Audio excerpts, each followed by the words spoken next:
Ouais, pour ceux qui ne sont pas là, c'est pratique. Alors, si le est activé, la vidéo ne peut être tac tac. Ok. Attention. Je vais le mettre en évidence. Ok. L'enregistrement de cette réunion, veuillez informer les participants de l'enregistrement. Exactement. Ok. Ouais, c'est ça, évidemment, à démarrer. Voilà, comme hier, c'est important pour confidentialité que les gens sachent effectivement qu'on les enregistre. Ok, c'est bon. Donc, nous allons commencer un cycle de 6 semaines. Il s'avère que ce soir, nous allons rentrer dans le 18 du mois de Iyar, qui est le jour de l'Akba Omer, la Iloula de Rabbi Shimon Bar Yochai, le jour où ce grand maître du Talmud, auteur et instigateur de la mystique juive, nous a quittés. Et donc, on va commencer ce cycle aujourd'hui. C'est un cycle, en fait, d'un... alors, je vous ai mis comme... pour les autres leçons, quand vous regardez ici dans l'équipe, donc j'ai créé une équipe Comprendre Mashiach, et là, vous avez des fichiers, les mêmes fichiers que j'ai envoyés, que vous pouvez retrouver, donc, pardon, retrouver.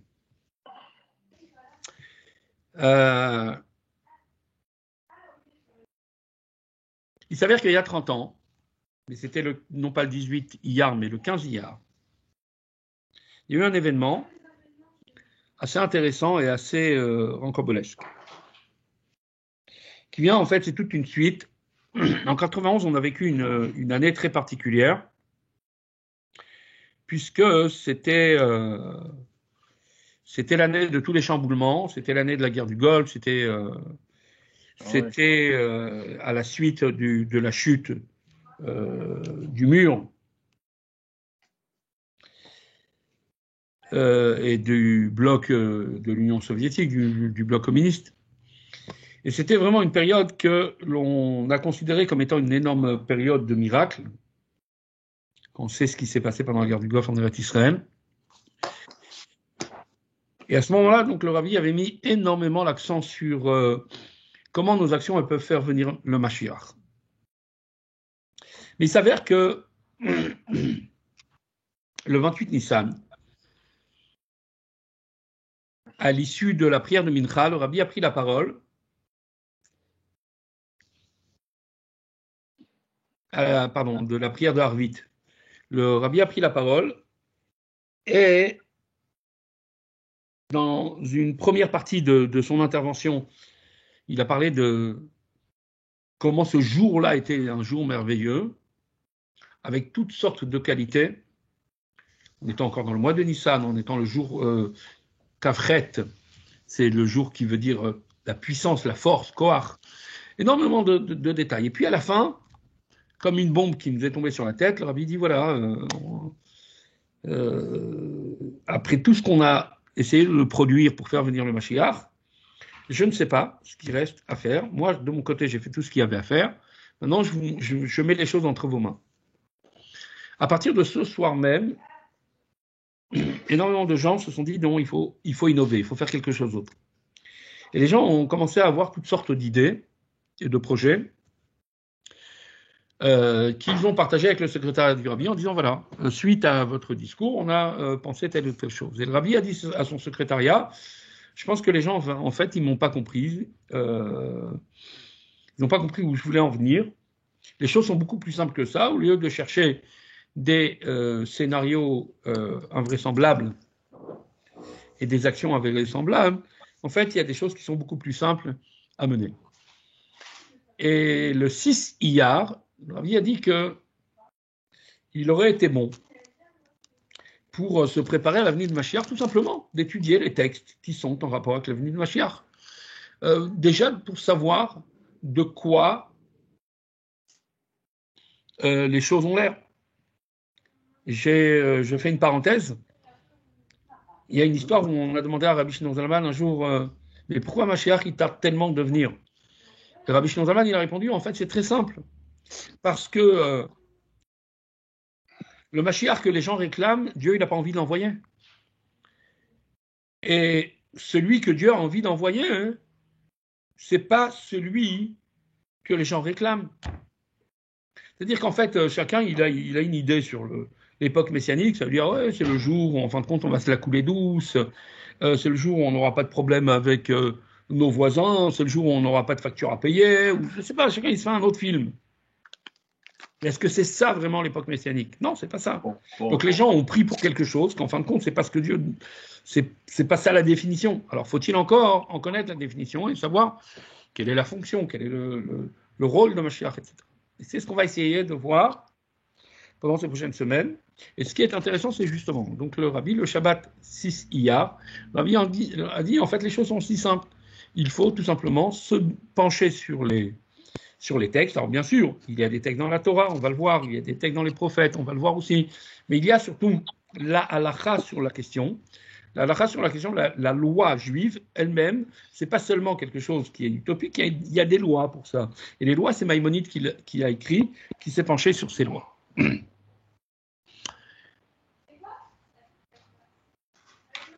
Et donc le Rabbi a encouragé à ce que l'on se penche sur les textes de la Torah qui parlent sur l'avenir de Mashiach.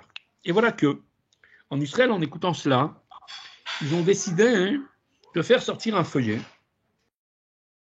Alors, je vous l'ai mis en un feuillet original, je vous ai mis une photocopie du feuillet original, il est là.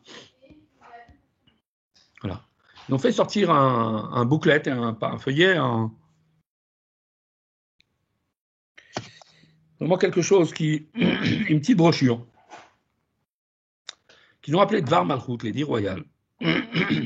Les 10 royales, la parole royale. D'accord. Avec un sous-titre, Chidushim Ubiurim Bilchot Melachim, c'est-à-dire explication sur les lois des rois de Maïmonide. Et qui sont donc le recueil de 4 discours. Du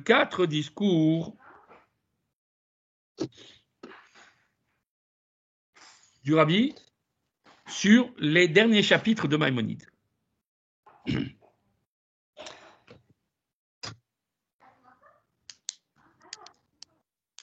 Alors, nous, on va couper ces quatre sujets en 6 semaines. Et voilà donc les 4 discours. Et il s'avère que, donc ils ont imprimé ça. Ils ont imprimé ça en Israël. Et ils l'ont envoyé via El Al. Ils sont allés à l'aéroport. Ils ont donné au pilote de El Al un des feuillets, ou dans une enveloppe quelques exemplaires. Et ils ont dit, voilà, quelqu'un va venir à l'aéroport à New York et il va récupérer cela pour le Rabbi Lubavitch. Quand c'est arrivé dans le bureau du Rabbi, le Rabbi il a dit au secrétaire, on était le 15 Iyar. Le Rabbi a dit au secrétaire, envoyez à imprimer cela en 10 000 exemplaires. Alors la journée elle était déjà bien avancée. Envoyez cela à imprimer à 10 000 exemplaires, je vais les distribuer ce soir après la prière.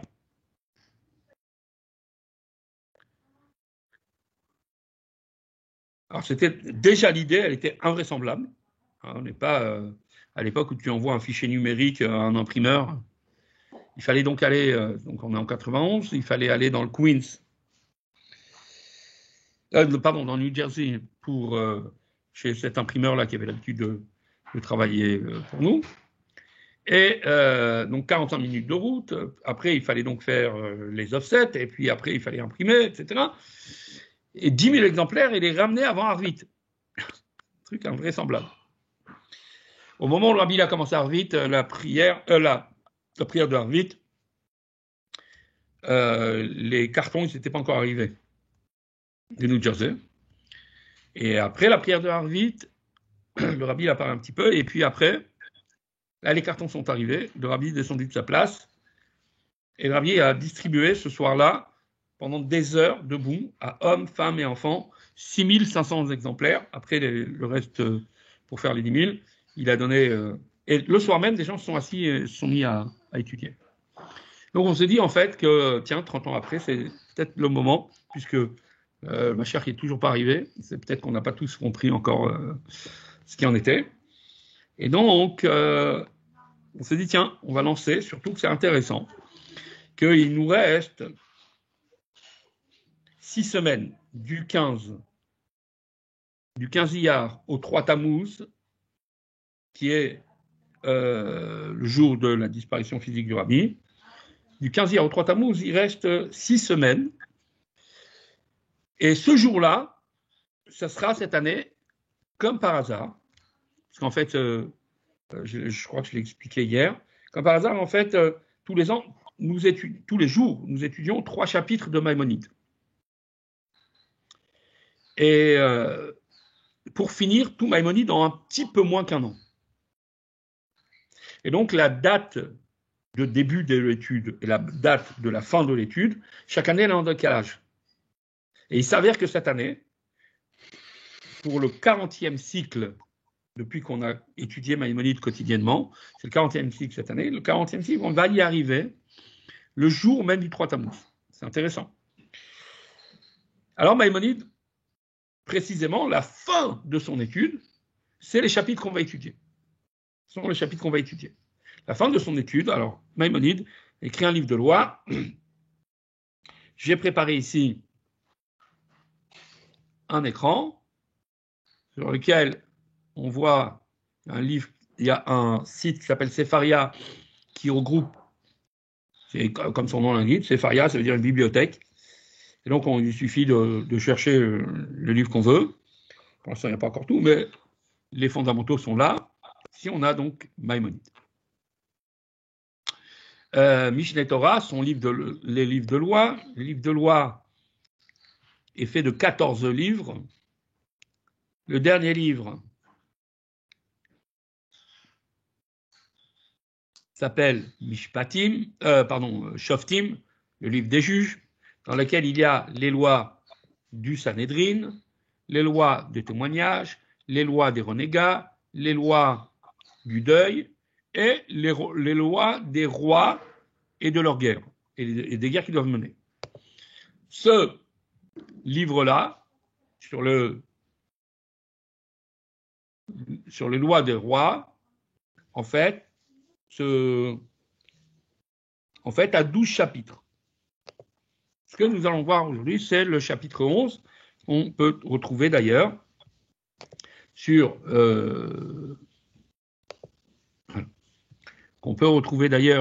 Judaïsme Nord. Il y a tout Maïmonide dessus. Et donc, on peut retrouver aussi les lois des rois, qui sont très intéressantes. Là, vous avez le français, qui est juste là. Alors, je vais lire rapidement, parce qu'il faudra comprendre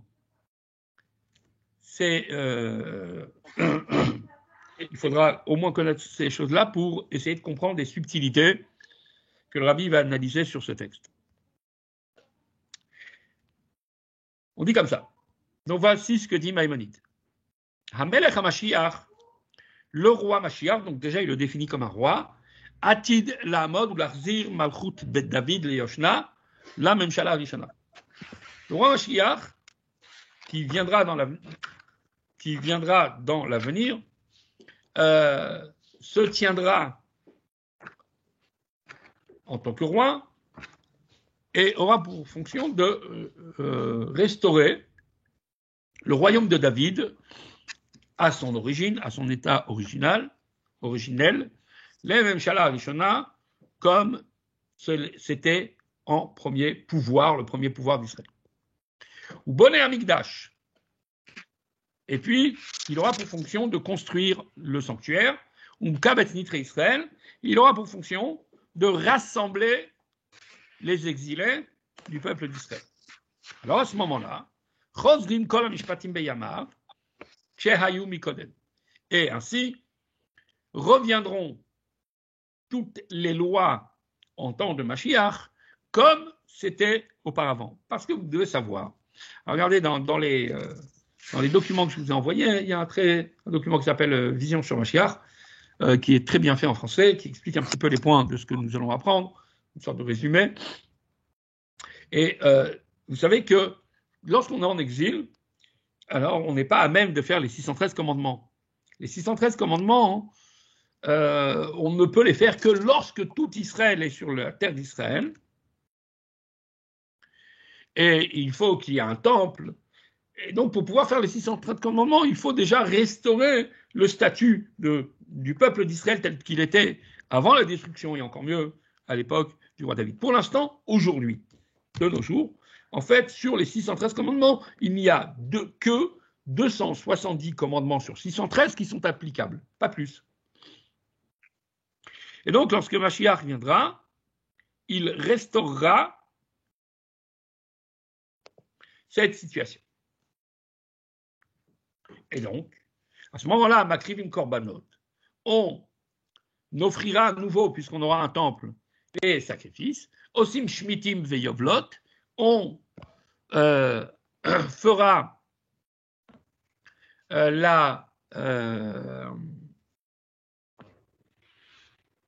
on observera l'année shabbatique et le jubilé. Aujourd'hui, on observe à titre de rappel seulement l'année shabbatique sur la terre d'Israël, mais on ne procède pas au jubilé, c'est-à-dire que après 7 fois 7 ans, la 50e année est elle aussi une année shabbatique. Ça, on ne le fait pas. Et tout ça, c'était le Yovel. Le jubilé ne peut être célébré que lorsque tout Israël est sur sa terre, lorsque justement tout est rétabli. Et c'est ce qui sera à l'époque de ainsi il rétablira comme les choses sont dites dans la Torah. Et là, Maïmonide nous dit, voici ce qu'il va faire. Et tout celui qui ne croit pas en lui, en sa venue, ou quelqu'un qui croit en l'avenir de Mashiach, mais qu'il n'attendrait pas avec impatience sa venue, alors il faut qu'il sache que il y a une sorte de lieu commun. Quand tu demandes à quelqu'un, dis-moi, où est-ce qu'on parle du Messie? Alors les gens ils vont te dire dans Isaïe, dans Yecheskel, dans Ézéchiel et dans Isaïe, dans Jérémie. Alors on dit des phrases qui parlent d'un temps messianique. Donc ça vient des prophètes. Si tu regardes la Torah, le Tanakh, la Torah de Moshe, les 5 premiers livres, où est-ce qu'on parle de Mashiach là? Et donc il y a une sorte de lieu commun qui laisserait croire que c'est une affaire de prophètes, l'histoire de Mashiach, et pas une affaire des fondamentaux de la Torah. Et donc Maïmonide nous dit, en fait, quelqu'un qui ne croit pas en sa venue ou qui n'attend pas sa venue, non seulement qu'il renie les paroles de prophète, et là, en fait, il renie même la Torah et Moshe. Pourquoi? Parce qu'en fait, la Torah de Moshe, la Torah Ida Alav, parce que la Torah elle-même est venue témoigner qu'un jour, il y aura, ce n'est pas une affaire prophétique. La Torah elle-même, elle le dit dans le Deutéronome. À la fin de la Torah, Moshe, il annonce Veshav Hashem et Shevutra Virichamcha Veshav Vekibetzecha. À la fin du Deutéronome, on nous dit qu'on sera effectivement exilé. Et là-bas, c'est marqué, alors Dieu te ramènera ceux qui ont été prisonniers par les nations. Virichamcha, il aura pitié de toi, Veshav Vekibetzecha, et à nouveau, il te rassemblera dans la terre. Et là-bas, le verset continue en disant si tu seras repoussé jusqu'au bout du ciel, de là-bas même, Dieu viendra te chercher, Veviacha Hashem, et Dieu te ramènera. Donc on voit clair. On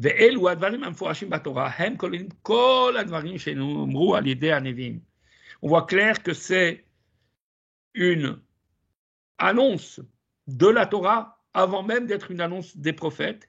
Et justement, l'annonce des prophètes ne fait qu'articuler ce qu'a dit la Torah, ce qu'a dit Moshe Rabbeinu. Et il semblerait que là, il nous donne une autre information.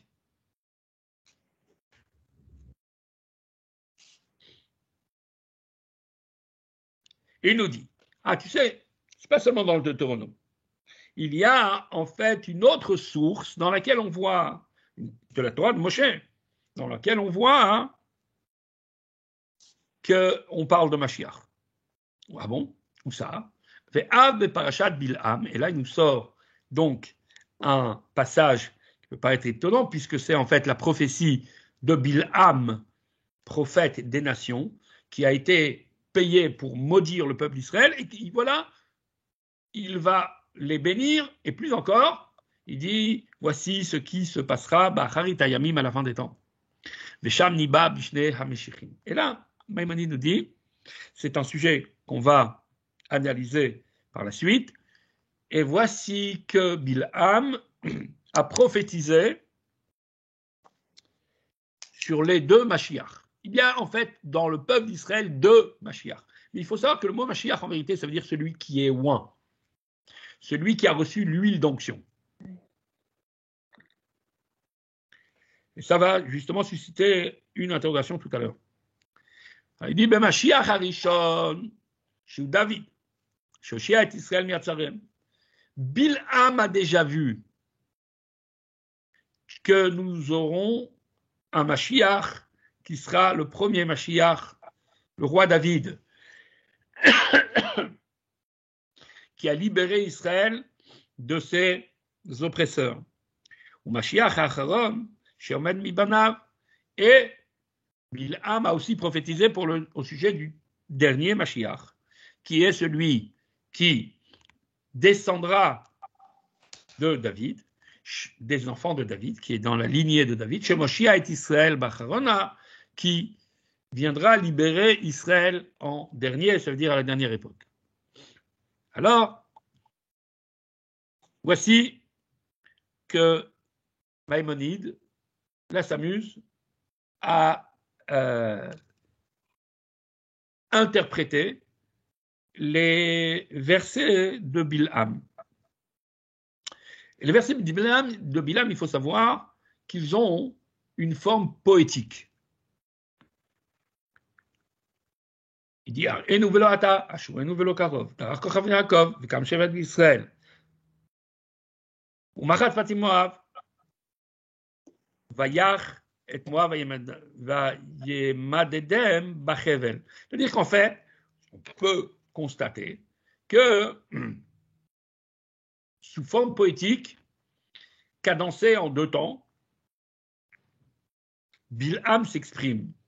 Et Maïmonide dit en fait, sache une chose, que dans chaque phrase, la première sentence, elle nous parle de David, et la dernière sentence, elle nous parle du Mashiach. Ainsi, il est dit, Einu velo ata, je le vois, mais ce n'est pas pour maintenant. De qui il parle? De David. Et voici que tout de suite après, il dit, Ashureinu, je l'aperçois, velo karov, et c'est pas proche. A priori, c'est une répétition. Einu velo ata, ça veut dire exactement la même chose que Ashureinu velo karov. Je le vois, mais c'est pas pour maintenant, ou je l'aperçois et ce n'est pas proche, c'est en fait, tout simplement, il utilise des synonymes.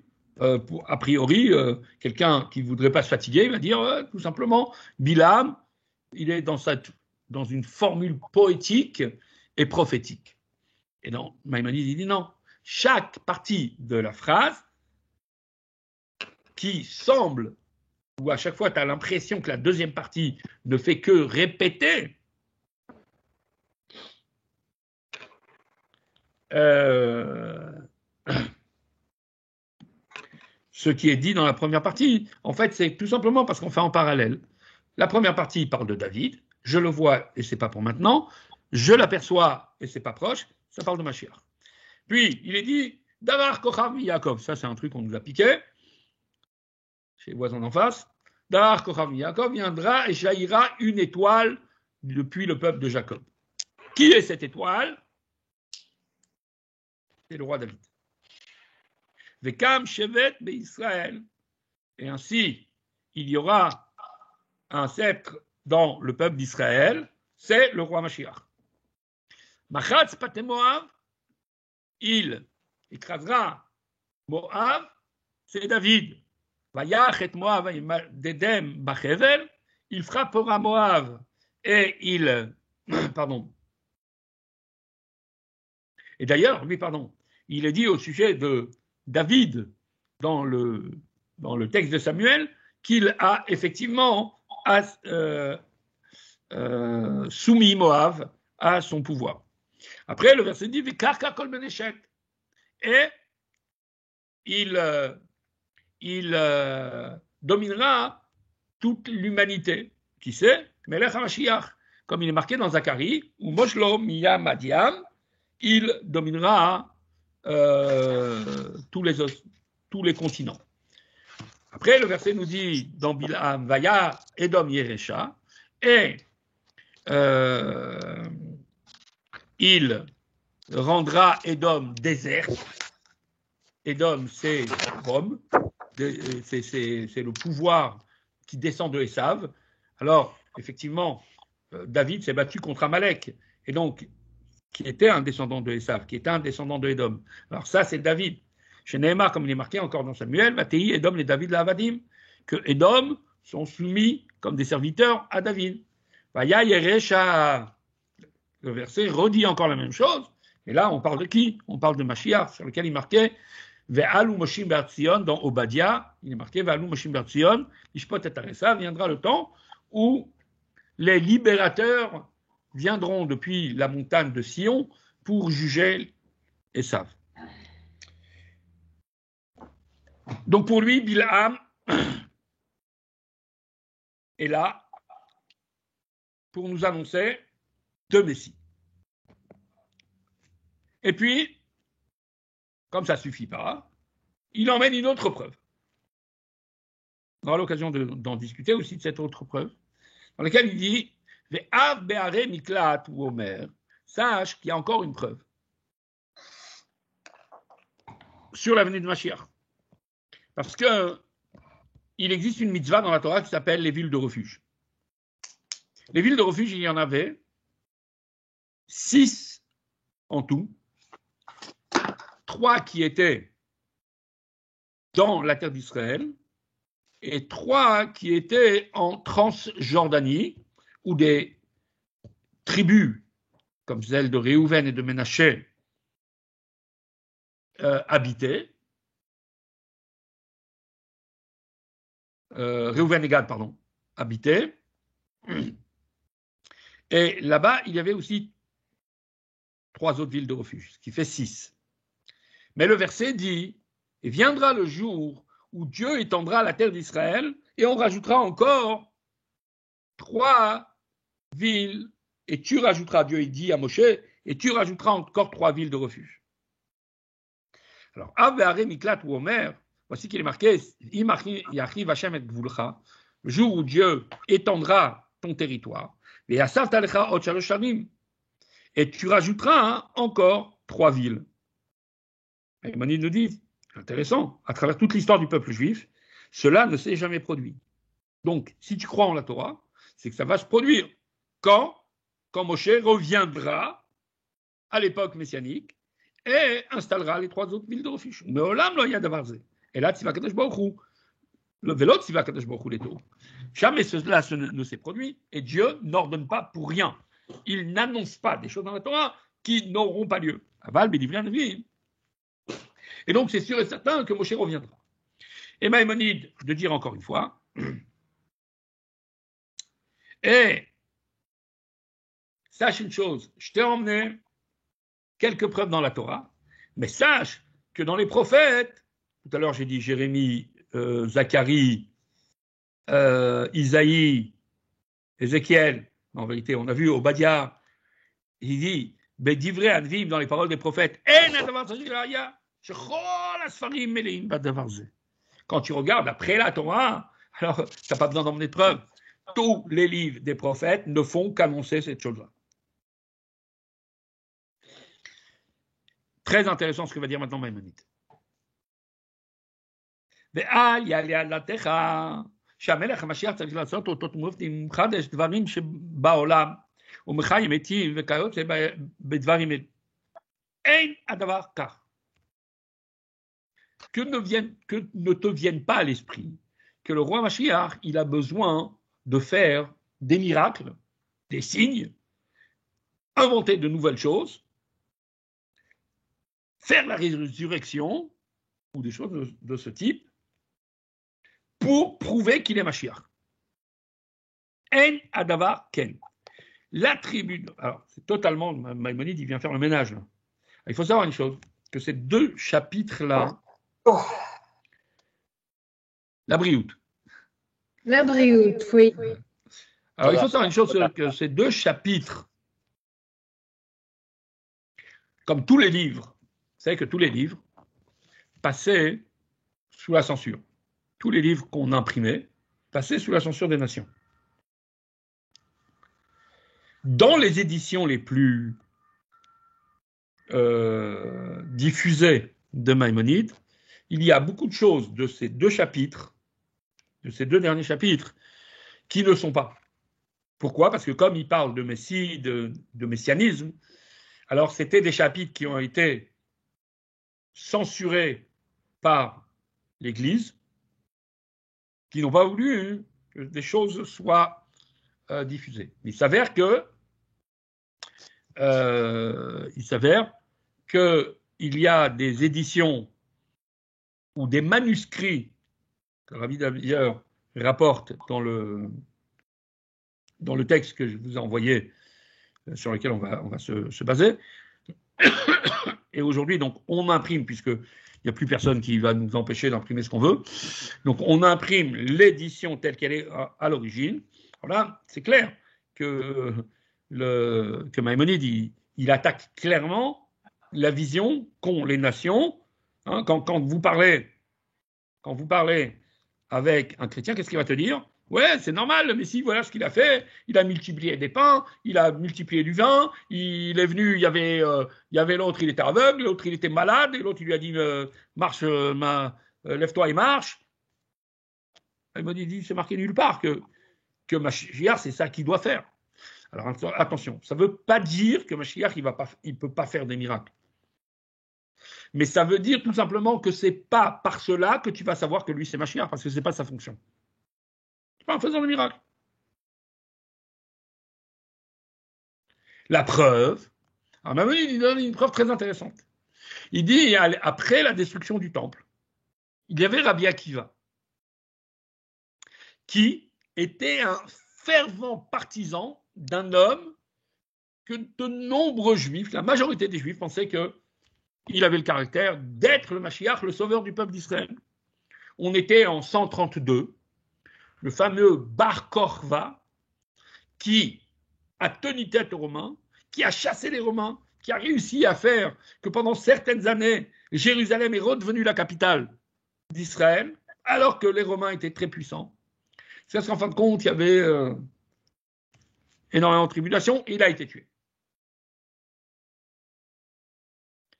Mais lorsqu'il a commencé à diriger le peuple d'Israël, à dominer les Romains, Rabbi Akiva était persuadé que c'était le Mashiach.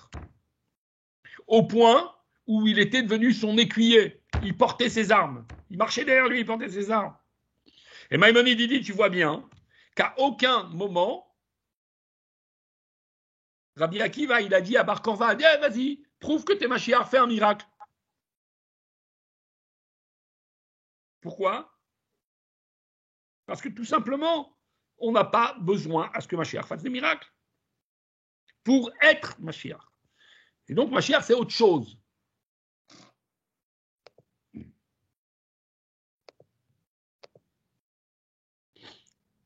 Je te dis, Rabbi Akiva Chacham Gadol, Michachmei Mishnah, car voici que Rabbi Akiva était un des plus grands sages des maîtres de la Mishnah, et il était l'écuyer, il portait les affaires de Bar Kochva.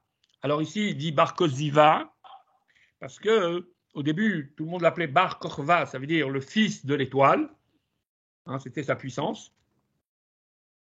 Mais lorsqu'il s'est avéré que ce n'était pas le Mashiach, alors on l'appelait le fils du mensonge, Koziva. Mais où Aya Omer, Allah, chez où Amelech Mashiach.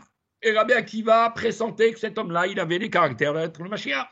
Vedimahu vechol chachmei doro, chez où Amelech Mashiach. Et ainsi pensait Rabbi Akiva, il s'imaginait, et lui et les autres maîtres de sa génération, que Bar Kochva était Mashiach. Jusqu'à ce que, en fait, il ait été tué par le péché. On ne sait pas ici de quel péché il parle, s'il parle du péché du peuple d'Israël ou des péchés qu'il portait lui-même. Mais Kevan Shenerag Nodalaem Sheno. C'est-à-dire qu'en fait, possible qu'il est un Mashiach potentiel, que le peuple n'a pas mérité. Et pour cela, il a été tué par les Romains. Et là, on a su, a fortiori, qu'il n'était pas un Mashiach. Et pourtant, lo shalom imno chachamim lo od velo mofet. Les chachamim n'ont pas demandé de lui ni un signe, ni un miracle. Ve'ikar advarim kachahen. Alors, quel est l'essentiel de Mashiach? Shatorah azot, chukia mishpatea leolam ulol meolamim. La base, c'est que notre Torah est éternelle.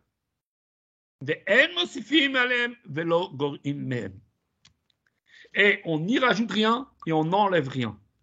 Qu'est-ce qu'il veut dire ici, Maïmonide? C'est clair. C'est-à-dire que le gars qui arrive et qui te raconte que c'est fini le temps de faire Shabbat, c'est fini de faire le temps de la circoncision, c'est fini telle ou telle chose telle que c'est marqué dans leurs écrits. Alors ça, c'est pas possible, parce que la Torah, elle est éternelle. Et donc, c'est impensable, c'est-à-dire un Mashiach qui ne peut pas venir et dire, écoutez, voilà, c'est tout, on va, maintenant c'est un autre temps, c'est une autre ère, on n'a plus besoin de faire les mitzvot telles qu'on les faisait auparavant. Ça même, déjà, ça fait à ce que ça disqualifie la personne d'être Mashiach. Alors, comment on va reconnaître? Qui est cet homme-là? Ici vient un roi de la lignée de David qui est investi dans l'étude de la Torah et qui s'investit dans les mitzvot avec une minutie comme le roi David, en s'inspirant de la Torah écrite et de la Torah orale. Et qui s'attellera à pousser les Juifs à suivre la Torah, à créer un mouvement pour que les gens fassent la Torah. Et qu'ils se mettent à faire les combats de Dieu. Les combats de Dieu, ce n'est pas des combats avec des épées, des choses, c'est-à-dire les combats sur des valeurs. Alors, alors cet homme-là,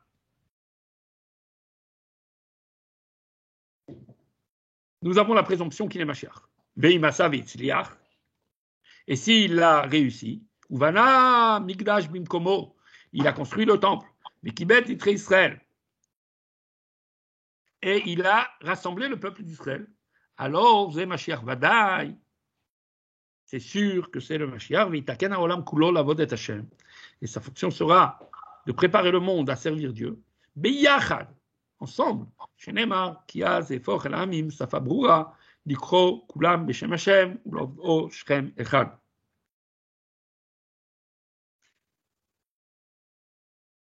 Ainsi donc, il préparera le monde à servir Dieu ensemble, comme il est marqué, je transformerai chez les nations, chez les peuples, une seule langue pour que tous ensemble, ils appellent le nom de Dieu et qu'ils le servent d'un même entrain, du même épaule, c'est-à-dire d'un même entrain. Alors, ve'im lo hitzliach. Et s'il n'a pas réussi, jusqu'à là, onerag, où il a été tué, c'est clair que c'est donc pas celui, même si on avait la présomption qu'il était Mashiach, mais c'est pas lui dont la Torah parle. David. Et c'était simplement un des rois de la lignée de David. Dans chaque génération, il y avait un roi de la lignée de David. Rachid, c'était un descendant du roi de David. C'était le roi de sa période du roi de David. Maïmonide, c'était le sien aussi. C'est un descendant du roi de David. C'était le dirigeant du peuple d'Israël. Maharal de Prague aussi. Chacun dans sa génération. En fait, quand on a un être exceptionnel et qui a été tué et qui... Donc, c'est pas un cher. ולא העמידו הקדוש ברוך הוא אלא לנסות בו רבים, שנאמר, ומן המשכילים ישכילו לצרוף בהם ולברר וללבן עד עת קץ, כי עוד למועד. Et si Dieu l'a mis, c'est tout simplement pour nous former et que ce soit encore une épreuve en plus, ainsi qu'il est dit, ومن המשכילים ישכילו, viendront les gens qui ont le pouvoir de comprendre et le pouvoir de raffiner, et le pouvoir de découvrir jusqu'à ce que vienne enfin l'heure, parce que, entre guillemets, ce n'était pas encore l'heure. Et là, voici un morceau qui est totalement absent des éditions courantes avec la censure. Et là, il dit, Af Yeshua Hanotzri, ainsi, Yeshua Hanotzri le Nazaréen, le Jésus le Nazaréen, chez Dima Sheyeh Mashiach, qui a laissé paraître qu'il était le Mashiach, Venerag Beveddin, et qui a été tué par un tribunal. Gvar Nabe Bo Daniel, Daniel l'a déjà prévu. Chez Nemar, vous venez par Itzé Amer, Inaseu la Mitrazon Venirchalou. Et Daniel dit, il viendra le temps où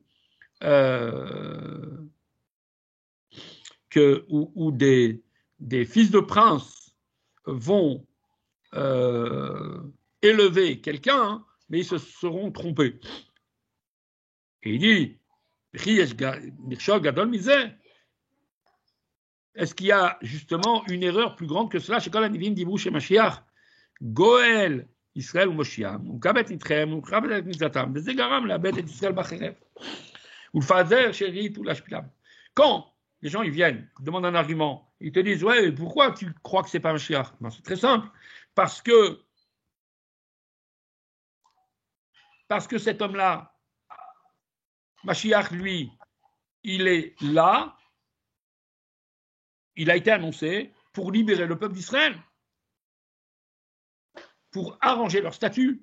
Mais y a-t-il un homme qui, dans l'histoire, a causé justement la destruction du peuple d'Israël, la mort du peuple d'Israël par l'épée, l'exil du peuple d'Israël, la dégradation du peuple d'Israël, le changement, ou la Khlifa Torah, le changement de la Torah, la Hot Rova Olam, la Vod Eloham Ibalade Hashem, et tromper la majorité du monde de servir une divinité qui n'est pas Dieu. Alors, comment ça se fait que ça s'est passé? Alors, Maïmonide dit Aval Marshevot Boré Olam En Koach Ba'adam Leasigam Ki lo darkenu drachav Velo Marshevotenu Marshevotav. Mais les plans de Dieu, les plans du Créateur, personne ne peut les comprendre. Parce que ces voies ne sont pas nos voies et nos pensées ne sont pas les siennes.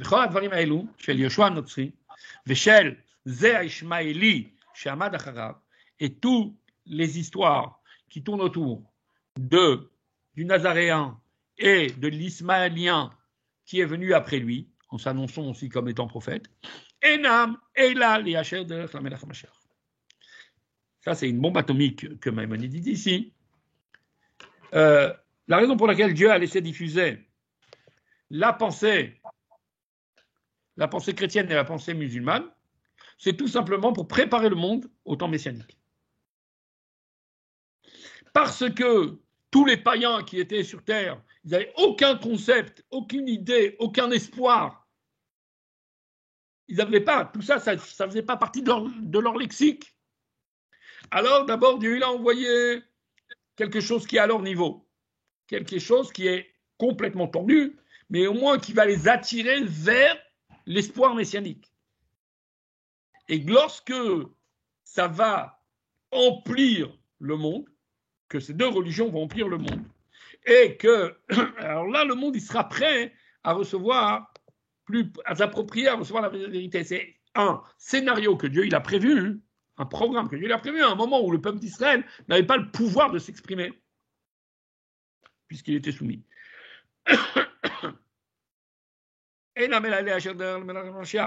C'est pour tracer la voie du roi Mashiach.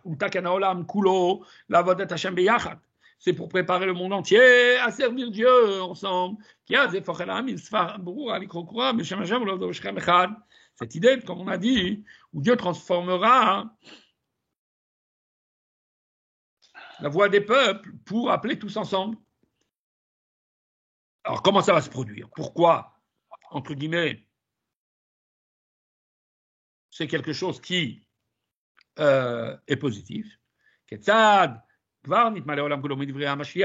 le monde s'est rempli de l'idée messianique,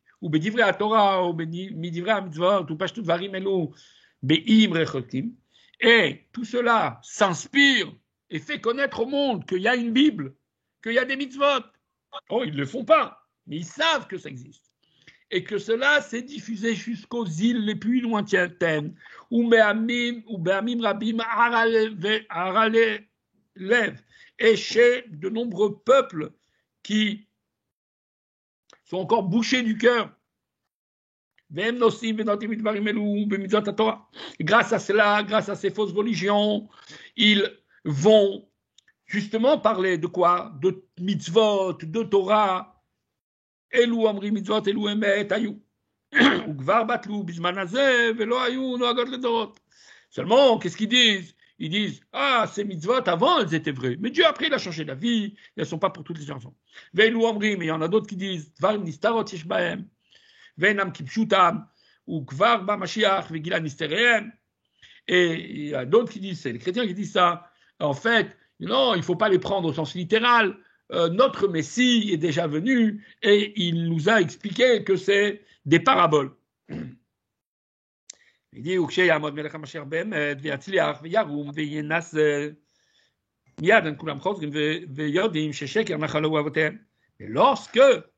Mashiach va effectivement venir, le vrai Mashiach il va arriver, et il va réussir, et il va élever le statut du peuple d'Israël et le statut du monde entier.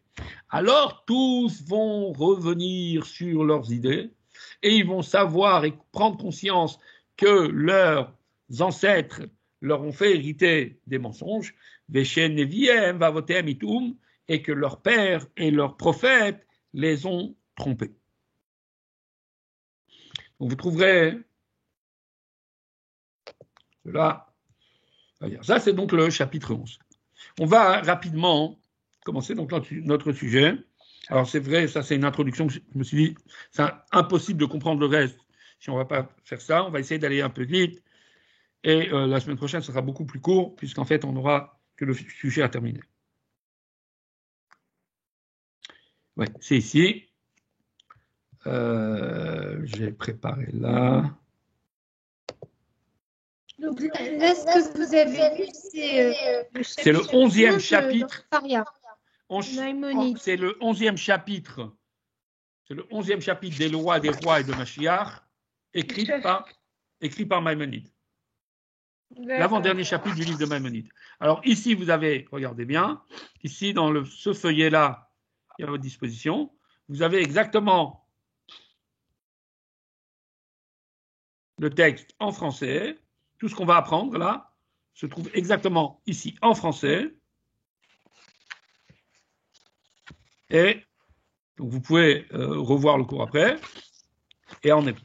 Ici, dans ce feuillet, vous avez la totale, c'est-à-dire à la fois le cours de cette semaine et de la semaine prochaine. Ce cours-là, il est coupé en deux. Rabbi, en fait, il demande une question très simple. Lorsqu'il cite Maïmonide, il nous dit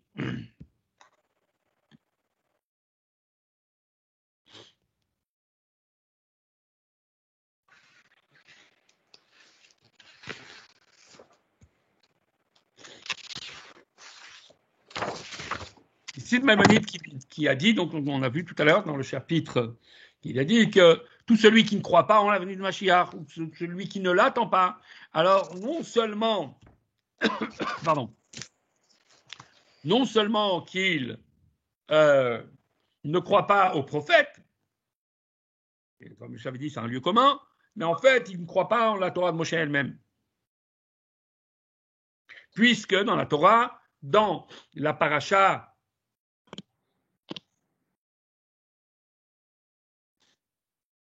de Nitzavim,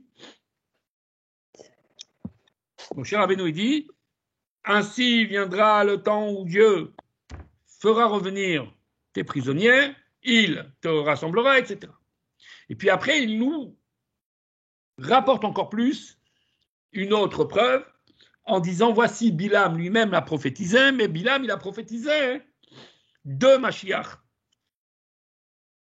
Et puis encore, qu'est-ce qu'il a fait? Vous l'avez vu tout à l'heure, il a prophétisé de Mashiach, et là, il commence à détailler, en s'inspirant d'ailleurs du Midrash, voici que la moitié d'un verset, des versets, s'adresse à David, et l'autre moitié s'adresse à Mashiach.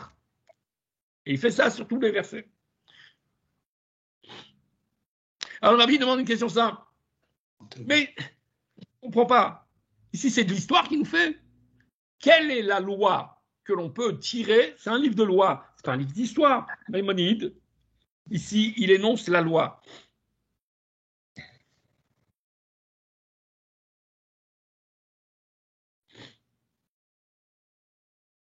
S'il veut prouver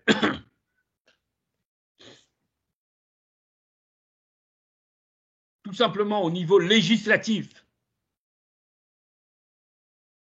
au niveau légal, que nous avons le devoir en croire en la venue de Mashiach parce que c'est inscrit dans la Torah, tout simplement, c'est marqué dans la paracha de Bilam, dans lequel on parle de Mashiach. Pourquoi il a besoin de commenter chacun des versets? Plus encore, qu'est-ce que tu veux dire? Que Bilham a déjà anticipé, vu, prophétisé au sujet de Mashiach. C'est ça notre sujet ici dans le chapitre. Pourquoi tu me parles de David? Pourquoi tu as besoin de me dire que le Rambam, pourquoi il a besoin de dire, quand il veut montrer qu'effectivement Mashiach, ce n'est pas une histoire de prophète, c'est une histoire de la Torah, il dit d'ailleurs, Bilam, il a parlé de David et de Mashiach. Ok, big deal. Il a parlé aussi d'autre chose.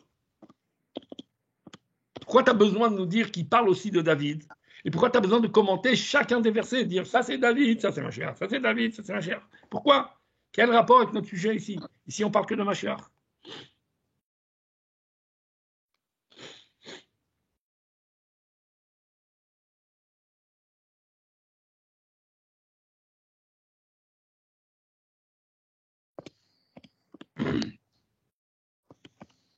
Alors, néanmoins,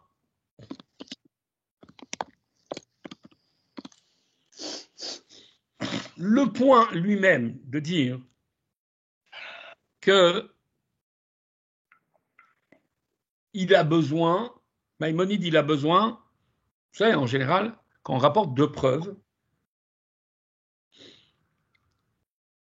c'est qu'on a besoin des deux. Donc sa première preuve, c'est celle du discours de Moshe. Moshe dit, viendra le jour où Dieu vous ramènera vos exilés, il les ira les chercher au bout du monde, etc. C'est une preuve il y aura la Géoula.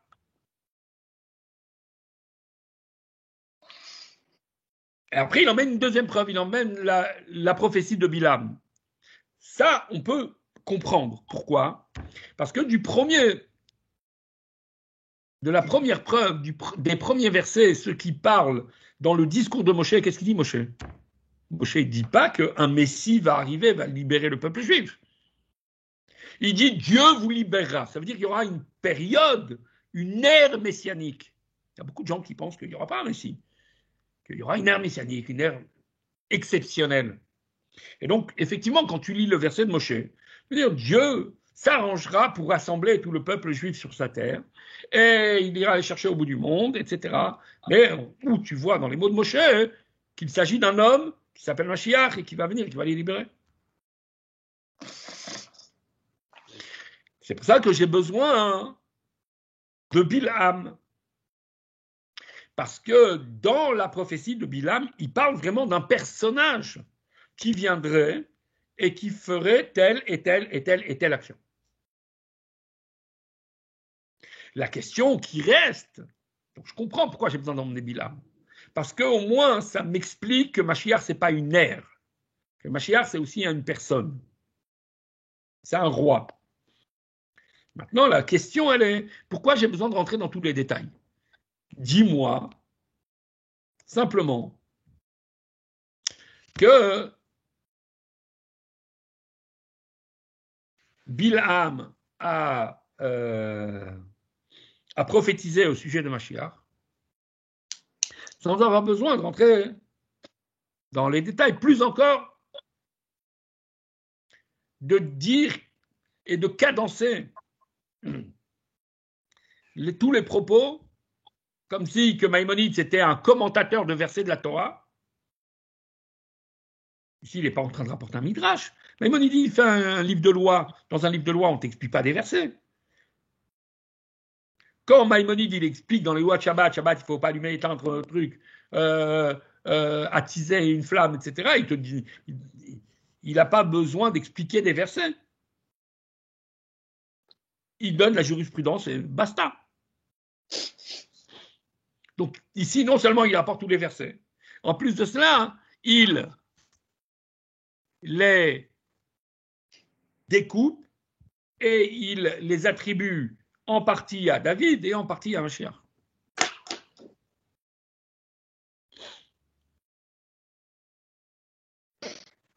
Alors,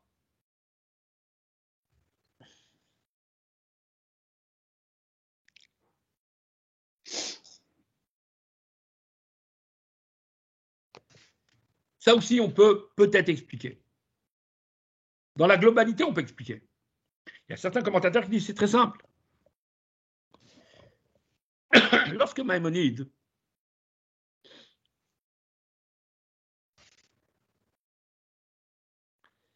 il te parle de David et de Mashiach, il veut te dire, tu sais, Mashiach, ce n'est pas utopique. Parce que David, qui fait partie de la prophétie de Bilam, il a bien eu lieu. C'est un vrai personnage. Ce n'est pas une utopie. On ne va pas rêver. Ça fait partie de l'histoire du peuple juif. Autant David fait partie de l'histoire du peuple juif. Donc je fais le parallèle, Mashiach aussi, puisqu'il fait partie de la même prophétie. À l'image de ce que dit le Talmud dans le traité Sanhédrin, le Talmud dit, dis-moi, tu as une logique pour me dire qu'il y aura la résurrection des morts? Et le Talmud, il dit quelque chose de très original. Il dit, dis-moi, tu ne crois pas que le Dieu qui est capable de donner vie à ceux qui n'ont jamais existé, il est capable aussi de redonner vie à ceux qui ont existé? C'est-à-dire que si déjà, tu as vu que la vie, elle existe, et c'est tellement étonnant que la vie puisse reprendre. Déjà, la vie, c'est déjà quelque chose d'extraordinaire. Alors, si c'est pareil, David a eu lieu, Mashiach aura lieu. Ou on peut aussi expliquer d'une autre manière, dans un ensemble, dire comme ça, la prophétie de Bilam, elle est indissociable. Il y a les deux parties, elles sont indissociables. Et si la première partie s'est réalisée, alors c'est sûr que la deuxième partie, elle va se réaliser. Pas seulement c'est possible, mais c'est sûr qu'elle va se réaliser. Et ce serait pour ça que Maïmonide, il a besoin d'emmener les deux, de parler de deux Mashiach, et de David, et de Mashiach, pour dire, tu vois, ça a bien eu lieu. Pas seulement que c'est possible, c'est que les deux prophéties sont indissociables. Ça fait penser à un passage du Talmud, à la fin d'un traité qui s'appelle Makot. Là-bas, on raconte une histoire assez extraordinaire. On rapporte d'ailleurs un petit peu avec notre période du Homer, puisque la période du Homer est liée à Rabbi Akiva. Rabbi Akiva et ses camarades se promenaient, et voilà qu'ils ont entendu une fête romaine.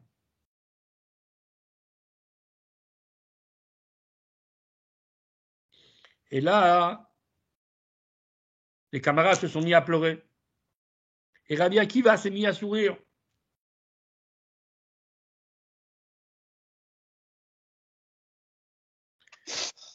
Alors ils lui ont demandé, mais qu'est-ce que tu rigoles? Il leur a dit, vous, pourquoi vous pleurez? On continuait à marcher. Une autre fois, ils marchaient ensemble. Ils sont arrivés sur le mont du Temple. On se trouve 60 ans après la destruction. Adrien a totalement labouré le mont du Temple. Et voilà qu'il voit des renards sortir du lieu où était le Saint des Saints. Et là, les maîtres commencent à pleurer. Et Rabbi Akiva commence à rigoler. Ils lui ont dit, mais qu'est-ce que tu rigoles? Ils lui ont dit, vous, pourquoi vous pleurez? Ils ont expliqué. La raison pour laquelle nous on pleure, c'est parce que il est dit dans les prophètes, viendra le jour où vous serez endeuillés et eux, ils feront la fête. Voilà pourquoi on pleure. La prophétie qui annonce la catastrophe et la déchéance du peuple juif et la joie des Romains, elle est là, elle s'est réalisée.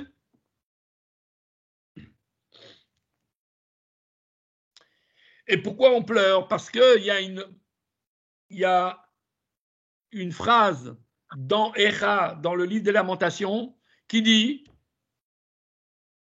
qu'une fois que le temple a été détruit, alors viendront des renards qui sortiront du Saint des Saints. Voilà, on voit que ça s'est réalisé. Et toi, alors, Rabbi Akiva, pourquoi tu rigoles? Il dit pour la même raison que vous. Comment ça, pour la même raison que nous? Et lui, pour la raison que vous. La même. C'est pas possible, c'est pas rigolo. Non. Justement, je souris pour la même raison que vous. Pourquoi? Parce que c'est simple. Tant que j'ai pas vu ça, je peux penser qu'en vérité, c'est une catastrophe qui est tombée sur le peuple juif. Aucun rapport avec les prophéties. Lorsque je vois que les prophéties, même négatives, se sont réalisées, alors ça me prouve que les prophéties positives, elles vont arriver. Tant que je n'avais pas vu la catastrophe telle qu'elle est marquée dans les livres, j'aurais pu croire, oh, c'est encore une catastrophe en plus. Mais lorsque je vois que c'est mot pour mot ce qui nous a été annoncé par les prophètes, et que ces mêmes prophètes sont ceux qui ont annoncé la Géoula, la délivrance, alors comment tu veux que je ne perde pas espoir en la délivrance? Alors certes, on peut dire exactement la même chose. On va dire que si Maïmonide, en vérité, il te parle de David, il nous dit que Bilham, il parle et de David et de Mashiach. Pourquoi? Pour te dire, tu vois, David, il a bien eu deux. Il ne s'est pas trompé, Bilham. Pourquoi tu voudrais qu'il se trompe sur l'autre moitié? OK? Mais là où il y a une question, il reste la question qu'on va essayer de comprendre. Pardon. Et c'est un des points qu'on développera la semaine prochaine. C'est, mais dis-moi, OK, ça on comprend, mais il suffit seulement de dire, alors Bilham a prophétisé en parlant de deux Mashiach, David et le Messie, que de la même manière, donc, sous-entendant que de la même manière que David est un vrai personnage, qui a bien eu lieu, qui fait partie de notre histoire, Mashiach fera partie aussi de notre histoire. Tu n'as pas besoin de rentrer dans les détails des versets. Pourquoi Maïmonide rentre dans les détails des versets?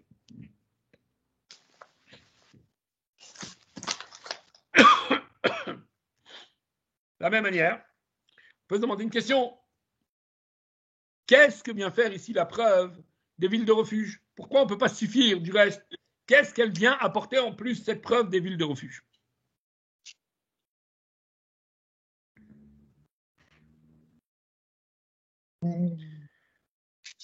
Encore une chose.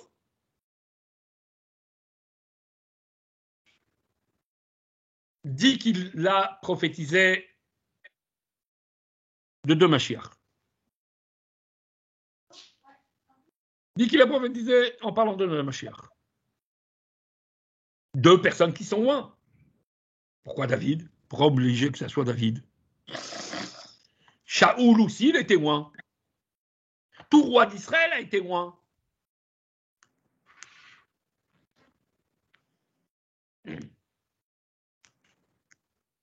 Ah, tu vas me dire oui, non, parce qu'en fait, Shaoul, il n'a pas eu le même pouvoir que David.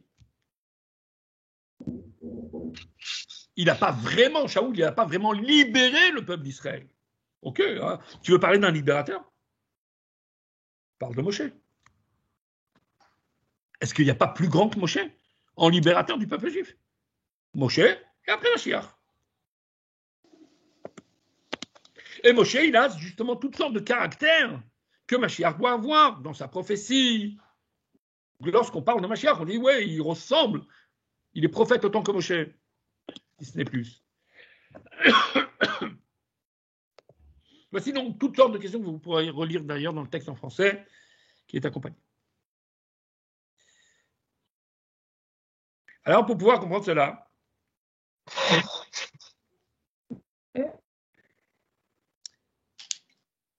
ça, on va le comprendre grâce justement à la suite où Maïmonide, voit qu'il a que ça à faire, de régler ses comptes avec le christianisme. Il n'a pas que ça à faire.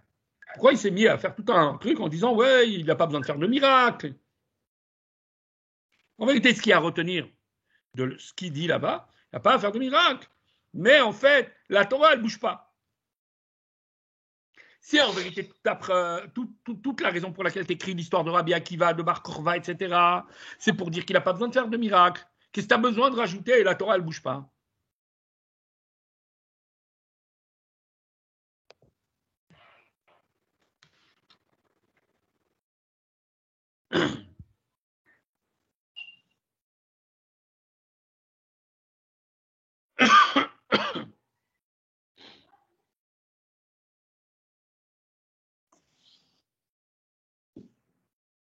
Et d'ailleurs, en quoi c'est important toute cette histoire de Rabbi Akiva qui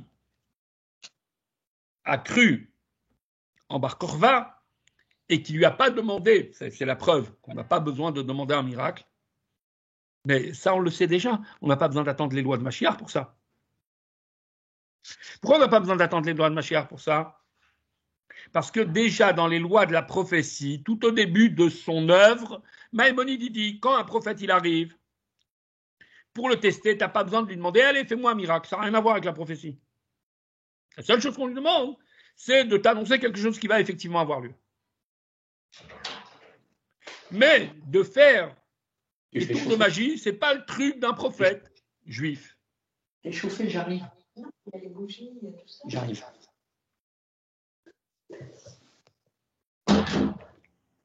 s'il vous plaît. Oui. J'ai plus de batterie. Comment? Plus de batterie, là. D'accord. Ok, tu pourras avoir la. Tu pourras voir là j'en ai pour même pas 5 minutes encore. Et tu pourras voir là, comment on appelle ça? La La vidéo après.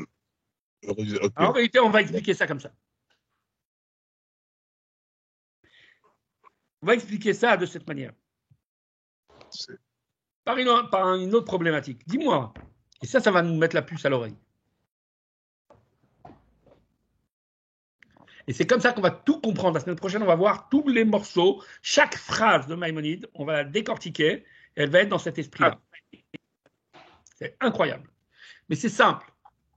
Pourquoi Maïmonide fait des lois des rois, les dernières lois, des lois de Mashiach, les dernières lois, à la fin de toutes les lois.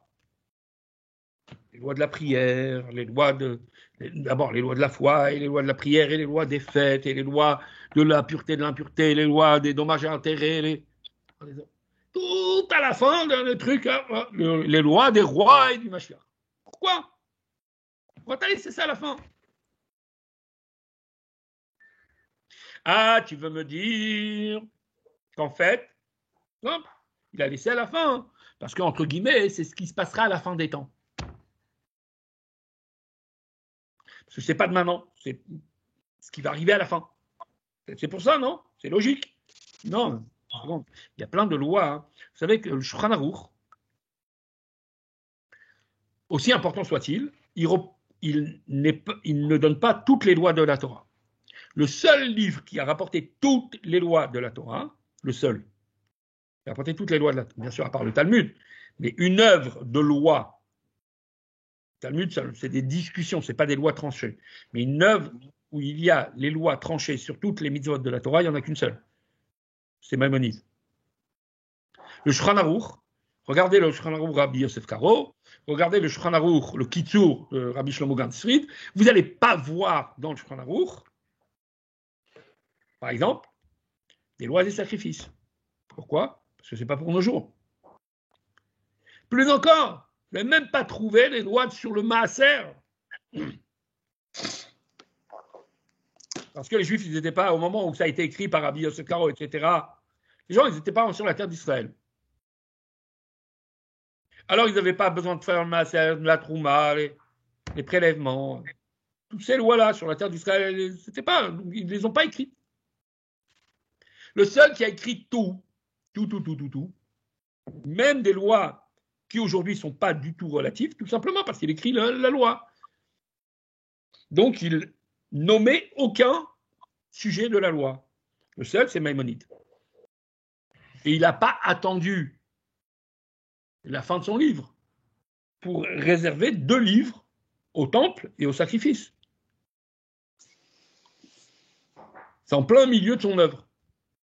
Donc, si tu veux dire que la raison pour laquelle il a attendu jusqu'à la fin pour parler de Mashiach, parce que ça, ce qui va se passer à la fin, c'est ridicule. Pareil pour les sacrifices. Donc, ce n'est pas une réponse. Et donc, le rabbi donne une réponse très simple. Parce que ici, Maïmonide, en fin de compte, ce qu'il veut dire, la fonction de Mashiach, c'est tout simplement de faire à ce que la loi, elle soit sous sa forme la plus optimale. Sceller le livre de loi avec les lois de Maïmonide, c'est tout simplement parce que celui qui va restaurer la loi telle qu'elle est vraiment, telle qu'on doit vraiment l'appliquer, c'est Mashiach.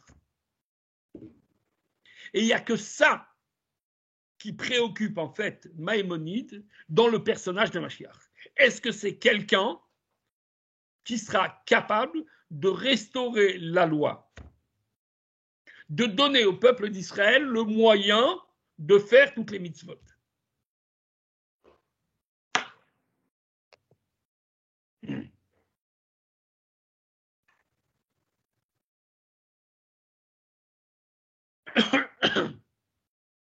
Et il le dit clairement. Vous verrez à nouveau quand vous reverrez le texte. en français.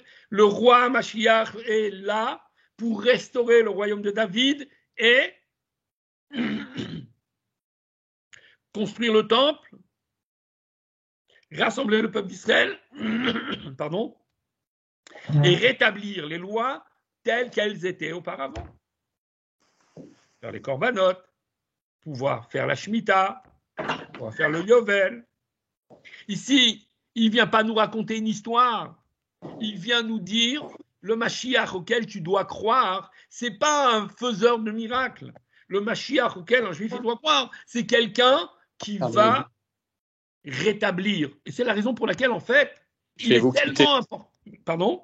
Je vais vous quitter. Ouais, je finis, en fait. C'est la dernière phrase. Et c'est la raison, en fait, pour laquelle il est tellement important aussi pour une personne de croire en l'avenir de Mashiach. Pourquoi ? C'est ce qu'il veut dire quand il dit si tu ne crois pas, en fait, tu ne crois pas à la Torah de Moshe. Quel rapport ? Ce qu'il veut dire ici, c'est qu'il n'y a pas d'intégrité de la pratique de la Torah et des mitzvot que quand Mashiach va arriver. Comme c'était à l'époque, même à l'époque de Moshe, en vérité, on n'a pas fait tous les commandements puisqu'on n'était pas encore sur la terre d'Israël. Seulement David, lui, il a pu rétablir cela. Donc en vérité, c'est ça toute l'idée. L'idée de réinstaller, de dire à quelqu'un, pourquoi tu dois espérer ? Parce que, est-ce que tu peux, toi, en tant que bon juif, te suffire tous les jours de savoir que tu n'as que 270 commandements sur 613 ? Et donc, ton aspiration, elle doit être, justement, de voir réaliser enfin tout cela, et parce que c'est lui, et en cela, que sera la fonction de Mashiach. On verra après comment Maïmonide, il articule cela aussi dans le parallèle entre David et le Mashiach, tel que c'est dans la vision de Bilam. Voici, ça nous expliquera un peu mieux la fonction de Mashiach. Voilà, bonne soirée et bravo pour votre patience. Merci beaucoup. Voilà. Merci beaucoup et prenez soin de vous. Prenez soin de vous.